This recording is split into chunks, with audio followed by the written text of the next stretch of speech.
Alam niyo ba na isa ito sa mga Arabic sweets, Lebanese sweet, ang megle. Ayan. Meron siyang nuts, bits of nuts sa gilid, and then merong pistachio crushed, and then may desiccated coconut. Medyo maingay dito sa area kasi ang daming tao. So, ito ang kanyang, ayan, ang kanyang itsura.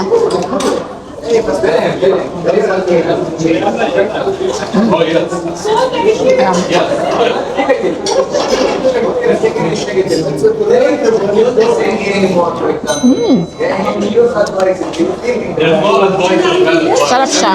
Kasi yung crunchy and then yung migla, ang lasa niya parang more on cinnamon. And then,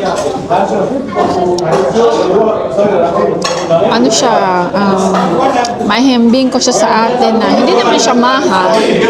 Parang ganun ang kanyang texture. Parang medyo maha siya sa atin. Yung karang texture lang kasi malambot. Ang ingay na dito. So, thanks for watching everyone!